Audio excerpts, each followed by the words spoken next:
اس case میں general فیض کی نمائندگی کر رہے ہیں. جب ان سے پوچھا گیا کہ ان کی نظر میں ٹرائل کب ختم ہوگا تو ان کا کہنا تھا کہ شاید چند ہفتوں میں ختم ہو جائے. جو سب سے بڑی بات ہے وہ اس بات کی تو کم از کم جو میاں اشفاق صاحب ہیں، علی اشفاق صاحب، وہ تصدیق کر رہے ہیں کہ کیس شروع ہو گیا ہے. ٹھیک ہے نا جی. اور کیونکہ شروع ہوا ہے تو ہی چند ہفتوں میں یہ ختم ہوگا نا.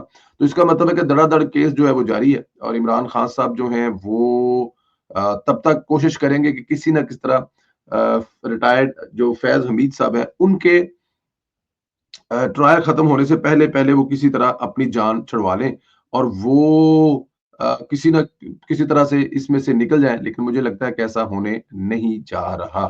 کیوں نہیں ہونا جا رہا ایسا؟ کیونکہ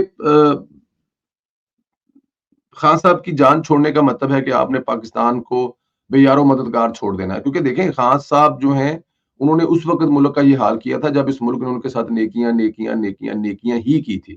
تو اب تو ان کو عمران خان کو ایک غصہ ہے کہ ریاست نے ان کو اور ان کی بیوی کو یا ان کی بیوی کے ساتھ بڑا برا سلوک کیا. اور آپ کو پتا ہے اس وقت وہ فل بشرا بی بی کے اس میں جس طرح سے وہ ان کے اندر ان کا سسٹم چل رہا ہے وہ آپ کے سامنے ہے. تو اس لیے اب ممکن نہیں ہے کہ اگر وہ کسی طرح سے خان صاحب کو چھوڑ دیا جائے تو وہ ملک میں وہ تباہ کاری نہ لائیں. ان کے جو خواب ہیں وہ آپ کو پتا ہے، بہت سارے لوگ ایسے ٹی وی پہ بیٹھ کے بتا رہے ہوتے ہیں اور اس میں کافی حد تک سچائی بھی ہوتی ہے کہ وہ حکمرانی کرنے نہیں آئے تھے. وہ دیکھیں کشمیر آپ کا اٹوٹ رنگ ہوتا تھا جی، کشمیر آپ کی شہر اگ ہوتی تھی. کبھی کسی نے کہا ابھی کشمیر ہماری شہر اگ ہے؟ ایک دورہ کیا تھا انہوں نے، ایک ہی دورے پہ بلایا تھا امریکہ نے جس کو وہ اب تک بھیج رہا ہے، اور اس میں بھی وہ کشمیر دے کر آیا تھا. اب سوچیں پاکستان کے کسی اور دور حکومت میں یہ کام ہوا ہوتا کشمیر والا، نواز شریف صاحب یا پیپلز پارٹی یا کسی اور دور حکومت میں، تو کیا حال ہوتا. یہ صرف عمران خان سے کہ جو پورے کا پورا کشمیر مودی کو لکھ کر دے کر آ گئے تھے. اور بس میں کیا بتاؤں اب اس سے بھی اگلی خطرناک بات یہ ہے کہ عمران خان صاحب جو ہیں وہ اٹک والا پل اور پتہ نہیں کیا کیا کیا کیا ان کے ذہن میں پلان ہے. میں بس ایک ہی بات کہتا ہوں، بار بار ہمیں یاد رکھنی چاہیے 1971 والی سٹوری، وہ جو اکثر اپنے فیس بک پر شیئر کرتے ہیں. خیر، ہفتوں کی بات ہے، ہفتوں میں یہ کیس جو ہے وہ ٹرائل مکمل ہوگا، فیصلہ آئے گا، اور اس میں پھر عمران خان صاحب جو ہے نا وہ ان کا بھی کافی حد تک جو فیوچر ہے نا وہ کلیئر ہو چکا ہوگا. گنڈا پور کو یہ ایوارڈ جاتا ہے کہ اس نے یوتھیوں کو اب تک سب سے زیادہ بیوقوف بنایا. گنڈا پور کے بیانات نے جو ہوا یوتھیوں میں بھری ہوئی، شاید کسی نے اتنی ہوا نہ بھری ہو جتنی گنڈا پور کے بیانات نے یوتھیوں میں ہوا بھری. گنڈا پور نے سال کا پہلا بیان دیا ہے کہ جو یوتھیوں کو مزید بیوقوف بنانے کے لیے ہے، کیونکہ گنڈا پور نے کرنا تو وہی ہے جو ریاست کہتی ہے، کرنا بھی چاہیے. میں آئی لو گنڈا پور. گنڈا پور نے کہا کہ مطالبات پورے نہ کیے گئے ہم پھر تحریک کے لیے تیار ہیں. اگر ہمارے مطالبات پر مذاکرات نہ ہوئے تو پاکستان میں رہنا اس لیے نہیں ہے کہ یہ لوگ پھر شام اور بنگلہ دیش کی طرح ہیلی کاپٹر میں بھاگیں گے. گنڈا پور نے اس سے بھی زیادہ خطرناک بیانات دیے ہیں. جب پریکٹیکل چیز ہوتی ہے تو مصروف دوڑ لگا دیتے ہیں. تو اس لیے میں کہتا ہوں کہ آئی لو گنڈا پور. گنڈا پور صاحب کو ایک اچھا انٹرٹینر ہے. اگر گنڈا پور سیاست دان نہ ہوتا تو یہ لاہور میں پڑھ کے گیا ہوا ہے. میں تو حیران پریشان ہوں کہ یہ اچھا اداکار بھی بھرتی ہو سکتا تھا. ماشاءاللہ جو پشتو فلمیں تھی اس میں یہ بدر منیر ٹائپ جو کردار تھے یہ کر سکتا تھا. لمبا قد، چوڑا اور لمبے لمبے بال، یہی کچھ ہوتا ہے نا اداکاروں کے لیے، اور کیا ہوتا ہے. تو اس لیے یہ ایک اچھا اداکار ہوتا، بہت اچھی اداکاری کر رہا ہے. اور اس کا جو کردار ہے اس کو نبھانے کی وہ پوری کوشش نہیں کر رہا، بلکہ کردار سے ایکسٹرا اوپر جا کے کر رہا ہے. اب دیکھیں یوتھیوں کو ابھی تک یقین ہے کہ گنڈا پور یہ تحریک کامیاب کرے گا. اور وہ دیکھیں یوتھیوں کی جو والدہ محترمہ ماجدہ ہیں ان کے ساتھ جو کر چکا ہے وہ آپ کے سامنے ہی ہے. ان کو بھگانے کا الزام کہ مطلب اسلام آباد سے بھگا کر لے کے آنا، مطلب دیکھیں بہت ساری چیزیں ہیں. لیکن وہ اب بھی قائم ہے، کیونکہ دوسری طرف وہ بتا رہا ہے یوتھیوں کا گل ہی کوئی نہیں ہے. انہوں نے اسی پجاواں گے ہیلی کاپٹر جس طرح بنگلہ دیش سے، وہ مطلب کہ کیا حسینہ واجد باقی ہے. یہاں پر شہباز شریف صاحب جو ہے اڑن پروگرام کے تحت اگلے 4 سال میں پاکستان کو دنیا کے ٹاپ کے ملکوں میں لا کر کھڑا کرنے کی بات کر رہے ہیں. اور ادھر سے کیا کر رہے ہیں گنڈا پور صاحب وہ بھی آپ کے سامنے. دوستو ایک بہت ہی اچھی خبر جو چل تو پچھلے دنوں سے رہی ہے اور کنفرم بھی ہے، ہمیں پتہ ہے ہمارے ساتھ، کیونکہ جو وزیر دفاع تھے پی آئی اے بھی ان کی مطلب آتی ہے ان کے ساتھ، تو انہوں نے جو بتایا بھی تھا اور پھر آپ سوشل میڈیا بھی دیکھ رہے ہیں. 10 جنوری کو عمران خان صاحب کے دور حکومت میں بند کی گئی پی آئی اے دنیا بھر میں، یورپ میں، انگلینڈ میں، کینیڈا، امریکہ، ہر جگہ پہ 10 جنوری کو پہلی فلائٹ اڑان بھرنے کو تیار ہے. پیرس آئے گی اور پیرس سے واپس جائے گی. اور میرے خیال میں اوورسیز پاکستانیوں کے لیے یہ بھی ایک 2025 کا تحفہ ہوگا، بڑا تحفہ ہوگا کہ پاکستان انٹرنیشنل ایئر لائن پھر دوبارہ پرواز بڑھے گی. اب یہ ملان روٹ ہوا کرتا تھا، ملان پاکستان سے ملان، ملان سے پیرس اور پیرس سے پھر واپس پاکستان.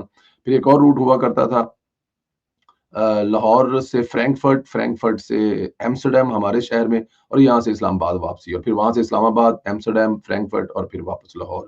اس طرح ایک اور روٹ ہوا کرتا تھا لاہور سے میڈرڈ، میڈرڈ سے دوسرا ایک ٹچ کرتے تھے شہر، اور پھر یو کے کی فلائٹس تھی، پھر امریکہ، اور ان شاء اللہ تعالیٰ یہ ساری کی ساری جو فلائٹس ہیں دوبارہ دیکھیں، اس سے بڑی اور کامیابی کیا ہو سکتی ہے؟ اب یوتھیے میرے خیال میں ایئر لائن کا تو بائیکاٹ نہیں کریں گے، کیونکہ میں آپ کو ایک بات بتاؤں، ہم لوگ رہتے ہیں، ہماری عمریں گزر گئی ہیں، سال میں 4 4 پاکستان چکر لگے ہیں، اتنا تکلیف دہ سفر ہوتا ہے کہ پہلے یہاں سے آپ بیٹھیں اور جائیں قطر، جائیں دوحہ، جائیں دبئی، جائیں ایمریٹس پہ، جائیں ابو دھابی، جائیں پھر وہاں پہ 3 4 گھنٹے بیٹھیں، پھر وہاں سے نئی فلائٹ پکڑیں۔ مطلب وہ سفر جو یہاں ایمسٹرڈیم سے ڈائریکٹ 6.5 پونے 7 گھنٹے میں لاہور ہم جاتے تھے، وہی سفر جو ہے ہمیں تقریباً 15 سے 16 گھنٹے پڑ جاتا تھا، اور اگر ٹرانزٹ لمبا ملے، ٹکٹ تھوڑی سی سستی ملے، تو دل کرے یہ سفر جو ہے 18 18 20 20 گھنٹے کا ہو جائے، اور ضلالت آخری۔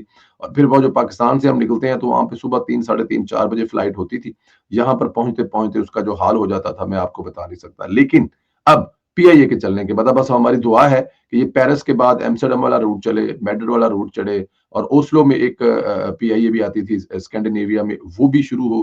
یہ تمام ایئر لائن، تمام روٹس کی جو ایئر لائنیں چلیں گی، تو میرے خیال میں پاکستان کا ایک مثبت امیج اور ہوگا۔ اور دیکھیں کیسی بات ہے، لیکن اگر میں ایک بات بتاؤں آپ کو، اگر یہی کام عمران خان صاحب کے دور حکومت میں ہوا ہوتا نا، تو سوشل میڈیا اب تک بھرا ہوتا پاکستان کی کامیابیوں سے۔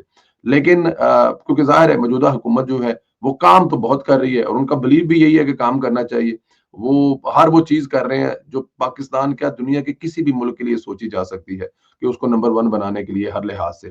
لیکن جس دکھانے والے کام میں ذرا یہ حکومت ڈھیلی رہتی ہے، ماشاءاللہ ایسے ایسے لوگ بھرتی کیے ہوئے کہ چھٹ گلاں دو۔ اب انشاءاللہ تعالیٰ آنے والے دنوں میں 2025 میں جب یہ خوشیاں میرے اور آپ تک پہنچیں گی، کافی حد تک جو ہے یہ یوتھیوں کا تو جو حال کریں گے کریں گے کریں گے، لیکن میں اور آپ بہت خوش ہوں گے۔ اللہ تعالیٰ کی ذات آپ لوگوں کو اپنے حفظ و امان میں رکھے، ہماری خواہش ہے کہ آپ خوش رہیں، آباد رہیں۔ میں ایک دفعہ پھر دس دیاں کہ عمران خان صاحب جڑے ہیں اور 9 مئی والے دے کیساں دے وچ کوشش کر رہے ہیں کہ انہاں دی جان چھٹ جاوے، لکھ کے دین گے، لیکن انہاں نوں 9 مئی دے نویں کیساں دے وچ مزید گرفتار کر لیا گیا۔ ادھر اگلی بھیڑی خبر جڑی عمران خان صاحب واسطے، وہ جنرل فیض صاحب جڑے نے، انہاں دا بھی ٹرائل ختم ہونے والا ہے، اور ٹرائل انہاں دا ہفتیاں چ ختم ہوئے گا، کیونکہ اے انہاں دے وکیل دس چکے نے۔ عمران خان صاحب کسے پاسوں بچے نہیں لگے، معافی دیاں درخواستاں کرن گے، ترلے منتاں کرن گے، لیکن حکمران اتحاد چاہ کے بھی یہ کام نہیں کر سکتا۔ او دی ریزن ہے کہ عمران خان نو چھڈن دا مطلب ہے کہ تسی پاکستان نو اگے لوا دینا ہے۔ عمران خان صاحب اس ملک تے حکمرانی کرنے نہیں آئے سن، بلکہ وہ کچھ ہور ہی کرن آئے سن۔ او دی بڑی مثال جڑی ہے وہ کشمیر ہے۔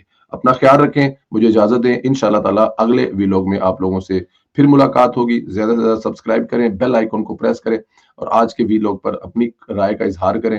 میری طرف سے آپ تمام دوستوں کو نیا سال مبارک ہو، نئے سال کی بہت بہت آپ کو مبارک ہو، جسے کیا کہتے ہیں، ہیپی نیو ایئر، شبھ کامنائیں، اور بہت سارے دوسرے بھی جو لفظ ہیں ان کو میری طرف سے قبول کیجیے گا۔ اللہ پاک آپ لوگوں کو خوش رکھے، آباد رکھے۔ انشاءاللہ اگلے ویلوگ میں آپ سے پھر ملاقات ہوگی۔ Thank you very much. خدا حافظ۔